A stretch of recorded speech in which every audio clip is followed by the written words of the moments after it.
All right. Well, welcome to the 4 p.m. media briefing of the airport fire.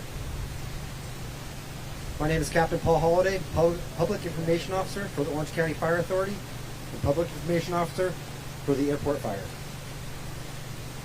As of our last report this morning, the airport fire has grown to over 10,000 acres and continues to grow.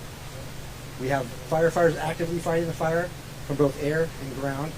We have heavy equipment and hand crews also engaged in the fire, and we're making every effort to contain this fire.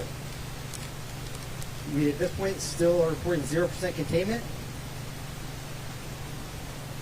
and we have reports of zero homes or structures were destroyed or damaged. We have 1,000 personnel actively engaged or en route to the fire to protect our communities. The cause of the fire, as we announced yesterday, is an accidental, unintentional, by heavy equipment working in the area of the RC airport. That's all I have for new updates. I'm going to turn it over to our subject matter experts to give you more information from their perspectives. First, I'll bring up Orange County Fire Authority Fire Chief Brian Hennessy. All right, thank you, Captain Holliday. Welcome, everybody.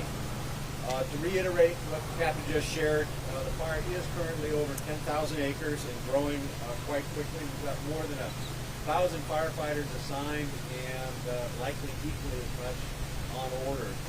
One of the challenges we're having is competition with other large fires in Southern California.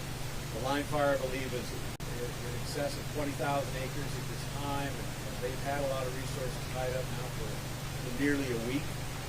The bridge fire on the Angeles National Forest in LA County also blew up. You probably saw the smoke column. We certainly can see it here from Orange County, and it too is growing exponentially. So all of these fires are drawing down on the limited resources available to us. Not completely a surprise. We talked about this certainly in the spring, and when you all met with us in our pre-season meetings and media conferences. I believe that I said it in LA County at one of our events that people believe that just because we got the rain that we did the last couple of years that we would not have the fires we're experiencing now. But what I try to do is remind people that we went through many years of drought. And our fuels, chaparral here in Southern California is what we call drought resistant. It was drought resistant up to a point, but eventually that vegetation does die. And we've got a significant dead fuel load in our Southern California mountains. And so, well, it did get green. It was very pretty during the spring, and we thought, wow, it's going to stay this way. Within that green, that live vegetation, we have considerable dead vegetation. But now that we've had months of hot weather, we've just experienced 4 or 5 days of extremely hot weather, that live vegetation is dead. And we are seeing the results of that fuel load. Not to mention, as you look behind me, the steepness of these slopes. You get dry brush, high temperature, steep topography. That's the formula for the problems that we're experiencing today.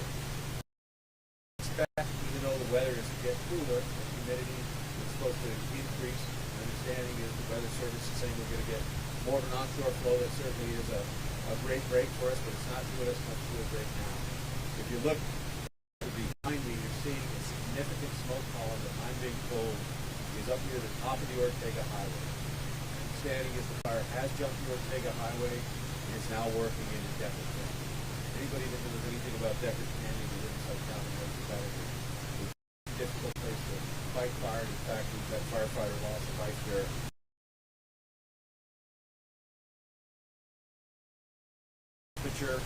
Getting a lot of questions about Santiago Peak.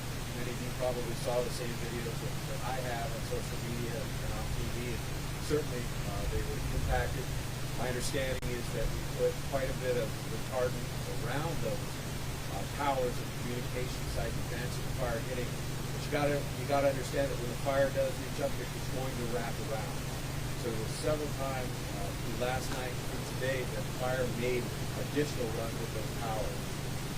I don't know if there's any damage up there, but talking with the Sheriff Communications and Fire Communications, we haven't experienced any loss of communication. But in terms of damage, I really don't know. As I mentioned, burnings in all conditions. We are getting some due to the wind. If you look behind me, you can see that that flank here is looking a whole lot better. We hope it stays so. We did move resources this morning into the Jessica Canyon and into the Silverado Canyon because the fire was starting to come down, from the mouths of those canyons. Although it was backing, we're always cognizant of the fact that the wind could change at any time and blow that fire down into those heavily habitated communities. There is, unless it's changed, I'll turn it over to the sheriff here in a minute. In fact, my understanding is there are voluntary evacuation notice in those canyons. I personally drove those canyons about midday today, and people were leaving, livestock was leaving, but there's always a few that are going to stay, but it still looked very, very good when I left here today. Again, numerous warnings and orders remain in place for the communities of Churubusco Canyon, Rancho Santa Margarita, and surrounding areas. We remain in unified command with CAL FIRE, the United States Forest Service, the Orange County Sheriff's Department, and Riverside County. I will take questions at the end of this press conference. Until then, I will introduce Assistant Sheriff John McCullough.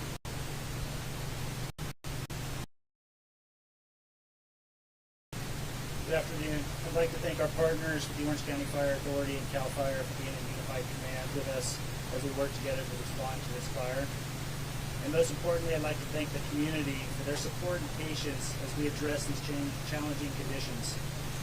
We continue to update evacuation orders and assist with road closures to ensure the safety of any homes and residents during the evacuation. Currently, we have road closures at the following locations: Plano Trabuco Road and Joshua Drive, Plano Trabuco Road and Robinson Ranch Road, Robinson Ranch Road and Raintree, Antonio Parkway and the Las Papas, Trabuco Canyon Road and Trabuco Creek Road, and Santa Margarita Parkway and Antonio Parkway. The entire Ortega Highway will also be closed, and at this time, only residents will be allowed. California Highway Patrol will be assisting with us enforcing the closure of that highway. Mandatory evacuations have been issued for the following areas: the neighborhood of Robinson Ranch in the city of Rancho Santa Margarita, the areas of Rancho Carrillo, Hot Springs, Casper's Park, Blue Jay Campground, Falcon Campground, San Juan Campground, and the Ortega Corridor. Also, El Carrizo in the county of Riverside has also been issued a mandatory evacuation order. Voluntary evacuation warnings are in effect for the following areas: Dove Canyon and Rancho Cielo, Rancho Santa Margarita Zone 2, Trabuco Canyon, Rose Canyon, and Holy Jim Canyon, Coto de Caza Zones 1 and 2, which is mainly the east side of Coto de Caza, and also the North Canyons of Silverado Canyon and Majestic Canyon. For up-to-date emergency messaging, including maps of evacuation areas and zones, please visit ocsheriff.gov/airport fire. The Orange County Emergency Management Center and the City of Rancho Santa Margarita have established a care reception center located at the Bell Tower Regional Community Center in the City of Rancho Santa Margarita. And that address is 22232 El Paseo in the City of Rancho Santa Margarita. The Red Cross will be available to assist with evacuated residents there. There's also a large animal shelter established at the OC Fairgrounds, located at 88 Fair Drive in the city of Costa Mesa, and there's other stables available and posted to the OC EOC website. There's also 2 small animal shelters for affected residents established at the Mission Viejo Animal Services, and that's located at 28095 Hillcrest in the city of Mission Viejo, and MedPets OC Shelter located at 1630 Victory Road in the city of Tustin. Also, for residents who have not signed up for the Alert OC, you can get emergency messaging at alertoc.com. In closing, I'd like to emphasize a couple of important points. It's important if you live in the area, you are prepared to evacuate if needed. Also, if you don't live in the area, the evacuation effort becomes increasingly difficult when people come down to take pictures and clog up the roads. So please stay away from the affected communities so we can get them out in an emergency. Also, we have a large police presence in the area to maintain the safety of residents, and the laws will be enforced. I want to finally emphasize the thank you that we give to the community for their support and patience as we work through these difficult challenges. Next, I'd like to welcome up Todd Hopkins, the Incident Commander from CAL FIRE. Thank you.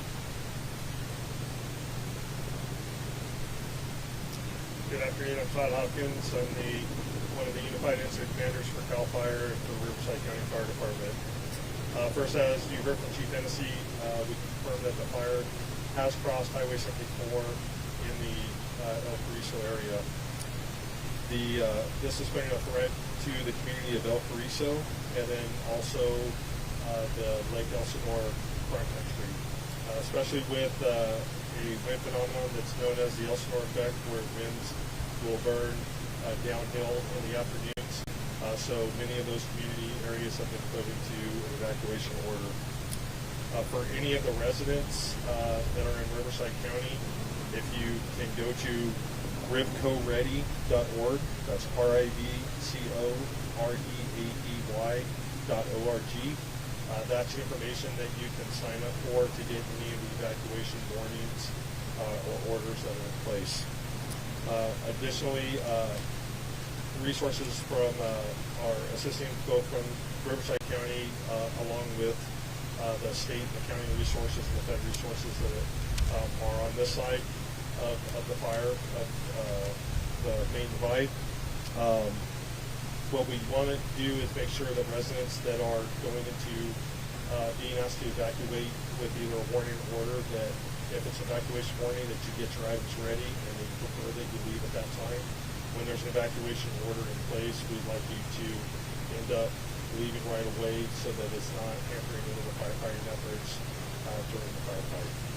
At this time, I'd like to thank you, and I'd like to turn it over to Tal Hayes from the Cleveland National Forest.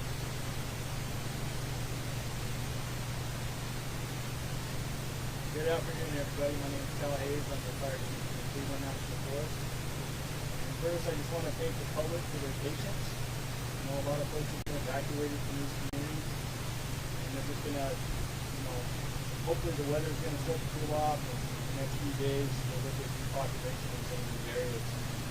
And also all the cooperators. We've got cooperators from all over the place coming in this fire and more on the way. And there's three things that really are driving this fire right now, and that's weather, fuel, and topography. The weather has been triple-digit temperatures with low relative humidities. Today's actually a cooler day, but it's still in the high 90s. And then the fuel bed is the second thing. You're looking at 3 to 4 foot tall grass, 5 to 8 foot tall chaparral. And then the topography, some of these slopes, you can see them right out to the east here. Some of them are barely hikeable for even our most fit firefighters. So those are our challenges that we're up against, and when those three elements line up like they are right now, it makes for rapid fire growth that we're seeing today. We are throwing everything that we have available at this fire. As Chief Hennessy mentioned, one of 3 major fires in Southern California going right now, not to mention all the fire activity in the Pacific Northwest and the Northern Rockies, Idaho, Montana, Oregon, and Washington. All those fires are also taking a lot of federal resources. I want to talk a little bit about some of the infrastructure on the Cleveland National Forest. We've got about 36 special use recreation cabins that reside in Trabuco Canyon and Silverado Canyon. We're still trying to survey the damage to those cabins.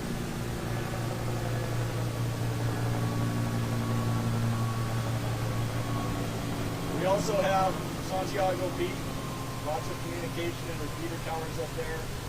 Very high value. We threw a lot of resources at that yesterday, late in the day with retardant, and we actually had some engines up there that were working around the repeater sites all through the night, and we're still trying to survey the damage remaining to those repeater sites. We have numerous trails and and also a couple of fire stations and several campgrounds on the east side of the fire that are being impacted as we speak. So you can guess there's going to be a large portion of the Trabuco Ranger District that's going to be closed to the public. Numerous trails and roads are going to be closed. Please check our website for the most current updates. And that's all I have. Thank you. All right, thank you to all our speakers. At this time, we're going to open up the questions for the media. If you have any questions, I'll field them and send them appropriate. So, talk a little bit about what the study back in the area tonight, and are you worried about that downfall on the other side of the I know that that's going to become a new way. Yeah, the Elsinore effect. Cal Fire Chief spoke to that. Would you like to address? So as you're asking if we're going to be flying that plane, as long as it's safe to do so and the approvals are made, then yeah, we'll continue to fly. I haven't seen a weather forecast yet. An updated weather forecast. That's something that we're always concerned with, the Elsinore effect. That's something that pretty much occurs daily in Lake Elsinore. Usually what the Elsinore effect is you will have canyon winds that are normal during the day, and then around 2, 3 o'clock in the afternoon, the winds usually will be coming down canyon wind in Lake Elsinore. So we're always worried about what we typically know as the Elsinore effect.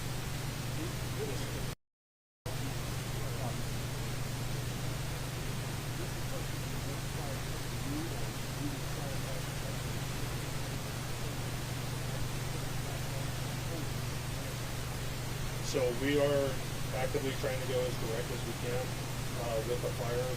We always prefer to go direct when possible. There are times where we do have to fall back and do what we call an indirect effect, but as of right now, we're going as direct as we can. We have right now 45 surge engines to the community of El Piso. Plus, I believe we sent 3 more surge strike teams from Orange County over at El Piso that is doing their best efforts to keep any structures,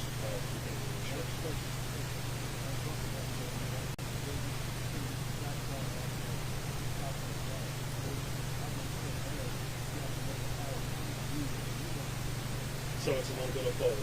So where we can go direct, we go direct, and where we can't, then we have to fall back to go indirect. So we have dozers that are out in the area that are constructing line trying to go direct. We have tank crews that are trying to go direct, but sometimes we do have to fall back indirect depending on what the topography is doing, whether the area flips out, whether it's just an area that we can't safely get personnel into because of what the fire is doing. So that's constantly being evaluated, but we always try to go as direct as we can.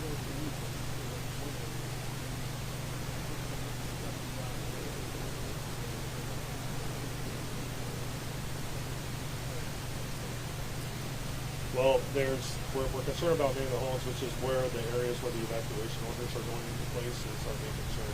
So as I said, along the Elsinore front country and along in the El Cruce Village area, I haven't, as we're driving in, I heard that there was possibly some more evacuations, so I'm not sure where the fire has progressed. I got the notice that the fire had jumped Highway 74. And then we're also still concerned with where the heel of the fire is, and everywhere in between, including this neighborhood that we're in. There's still fire all around, so we're gonna go direct where we can go direct, and we're gonna go indirect where we have to go indirect.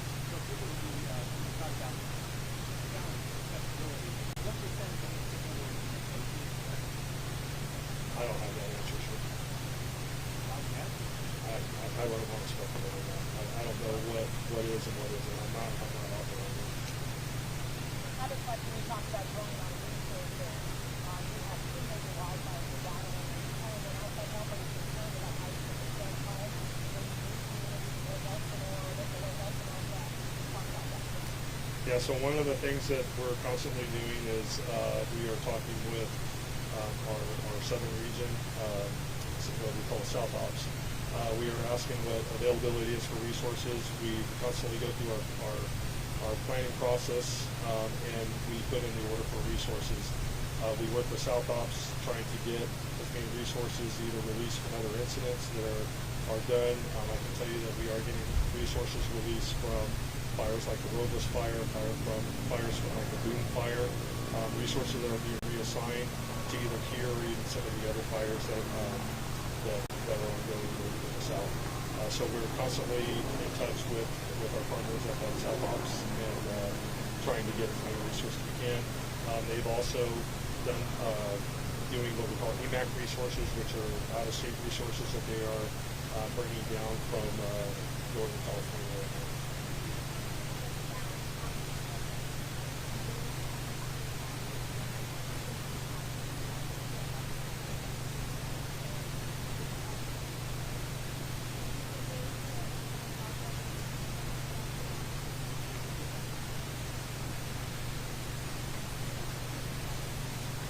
That would be a question for our sheriff. And real quick, circling back to the initial question, we are prepared for nighttime operations, both air and ground. They'll be determined based on fire conditions, weather, topography, but we do have the resources, and the primary plan will be to work both in and ground throughout the night, depending on, again, any changing fire conditions. But, the Sheriff, evacuation. For the city of Rancho Santa Margarita, the mandatory evacuations is the community of Robinson Ranch. There's approximately 1,427 homes in the community. In the unincorporated areas out in the canyon, I don't have a specific number on the number of homes that are directly under the mandatory evacuation order.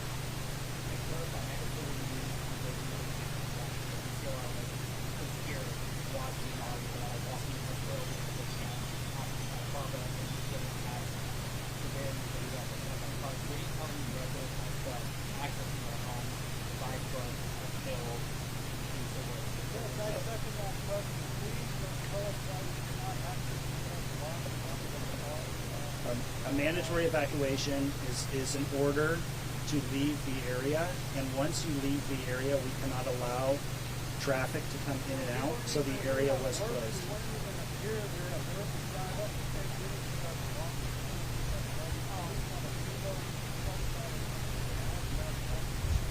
Well, we can speak to you on the side, but for mandatory evacuation, once we evacuate and we declare mandatory, we do not allow people back in. Okay.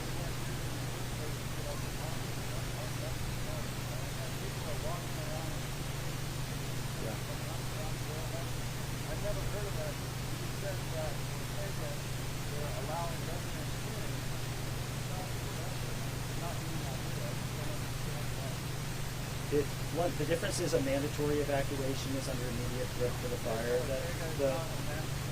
It's correct. It's a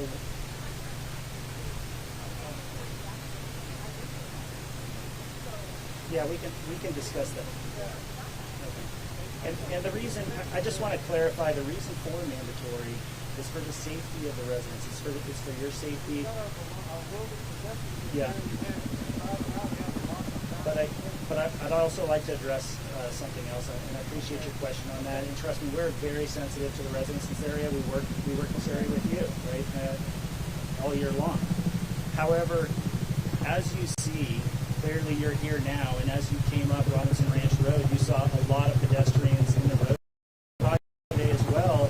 When we had mandatory orders in the canyon, and the emergency vehicles, the fire vehicles cannot respond with their strike teams, and the sheriff's department cannot get in and evacuate people, and we have these fires move extremely fast, okay? And we will go door to door and yell at people to get out to save their life, okay? Property is secondary to life saving, okay?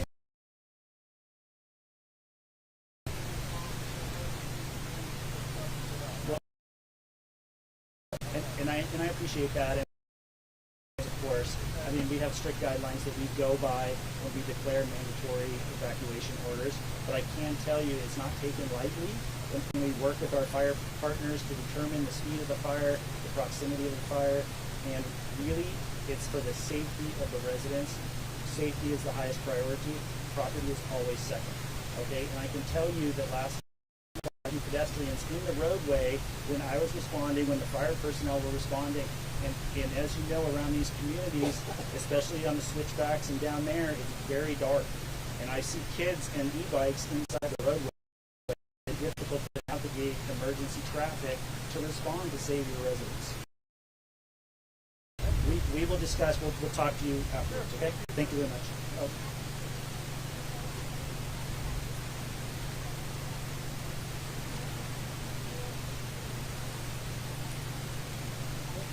Correct.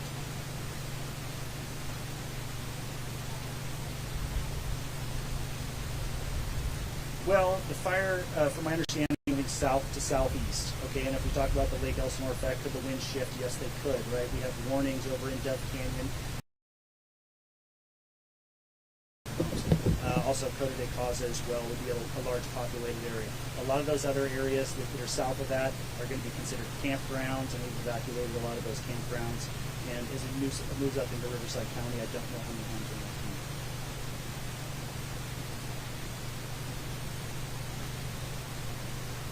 So we do not have a count on those homes. That's information we try to get to you afterwards. Riverside County is also actively working on. Yep, I'm gonna give it to the chief. I was remiss in not introducing Supervisor Foley with the County of Orange, Mayor Carol Gamble, who I'm sure can spoke to them. Thank you very much. I'm Carol Gamble, Mayor of the City of Rancho Santa Margarita, also a very long-time board member of the Orange County Fire Authority. I'm here today with my colleague on the Board of Supervisors, Katrina Foley, also a colleague on OCFA's Board of Directors. And so regarding the number of homes that have been evacuated, we have approximately 3,500 homes in this Robinson Ranch area. Evacuation orders are issued by the Orange County Sheriff's Department. So pertaining to the resident that asked the question, we appreciate that at the city. We have no jurisdiction over that. However, I have an idea, and I'll talk about it with Chief Police Services. What I wanted to say to our residents is a couple of things. I know that this can be frightening, it's confusing, it's distressing, and this, in many cases, is the first time you've had to experience this. This is actually my third active mass uniform command fire in my service to the city. And so we have all worked together a very long time. For example, at OCSB, our Chief McCullough used to actually be the Chief of Police in Rancho Santa Margarita. So he knows this community so well, and we're so appreciative that you're here today. Chief Fennessy and I have worked together for over 10 years. Steve Concialdi and I'm about to say I've worked together 25 years, and I still can't pronounce your last name. So I wanted to say a few things so the residents know who all is participating, and we're grateful for their help. I think it's a staggering list. We have every department head from our city on a 24-hour shift in Rancho Santa Margarita. From the Orange County Sheriff's Department, I want to give a special shout out to Aaron Utaraldi. And Aaron, if I've mispronounced your name, I apologize. He's a senior emergency management coordinator, and he is in our emergency operations center at City Hall. Folks like the City of Lake Forest, my colleague on the Orange County Fire Authority, Mark Tenemer, is here. Also, the City of Aliso Viejo has their emergency coordinator, Sarah Barker, who's been tremendously of assistance. In addition, we have the American Red Cross, we have the Social Services Agency, we have Spa Gregory's. Now, you're probably thinking, what in the heck is a spa on this list for? Well, all those people who were evacuated wanted a place to have showers, and they donated their spa. So thank you very much. SAMLARC, the Santa Margarita Landscape and Recreation Corporation, governs all our open space in Rancho Santa Margarita that's not owned by the HOAs. They've been phenomenal.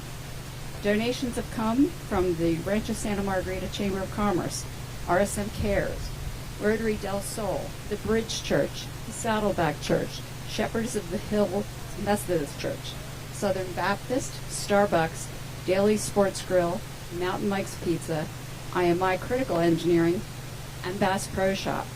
So I want to give a special thank you to those colleagues who I've known for decades and worked with day in and day out for their selfless work, and we're going to get this job done for the city.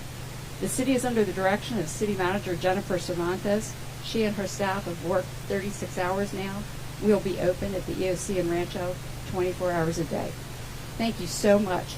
Please heed evacuation warnings. and evacuation requirements. I know it's not good. It's not pleasant. It's inconvenient and it's scary. But we can save lives and we can save your property if you help us help you. Thank you so much. Back to the fire. Thank you, Mayor. So I'm sorry.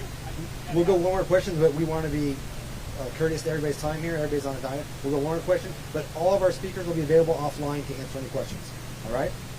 So with that, let's wrap it up, and we will answer any questions you have offline. We'll be here as long as you need us, but we need to be courteous of everybody in their time.